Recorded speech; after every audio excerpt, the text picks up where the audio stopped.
rebocar. Fala de novo, irmão Alonso. Estamos precisando de telha. É telhão, nós vamos botar aqui telhão. Janela de alumínio, 6 janelas de alumínio. E estamos precisando de madeira para cobrir. Os irmãos façam aí o que puderam. Economiza um pouquinho. Deixa de esticar um pouco o cabelo. Deixa de fazer as unhas. Para que... Eles vão me pegar, cara. Não bota isso não,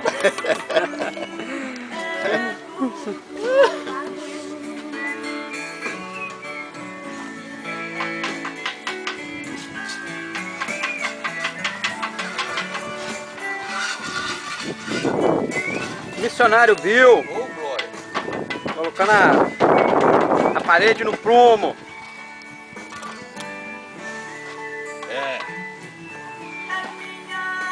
Eu tô orientando ele a botar no prumo também. Tá orientando?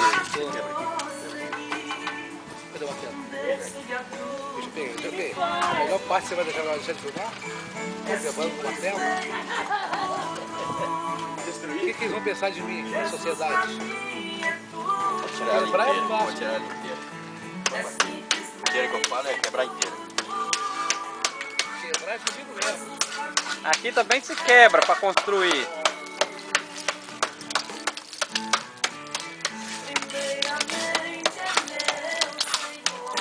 E a barriga, tá trabalhando? A barriga.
Construção da igreja missionária de Santa Leopoldina.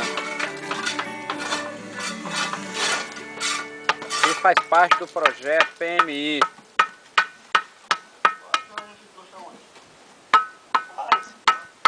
Rapaz, na hora do almoço, né? Falando que tá filmando. Não fala almoço não. Vou lá pra cozinha ou trabalhar?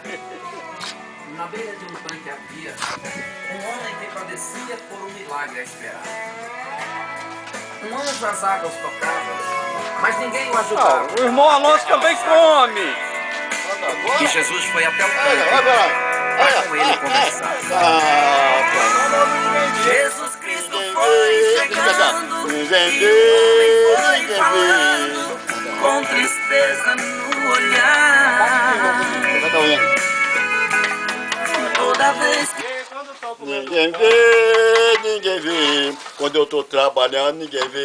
Quando eu venho comer, todo mundo vê. Ninguém vê. Quando eu tô trabalhando, ninguém vê. Quando eu venho comer, todo mundo vê. Ninguém vê.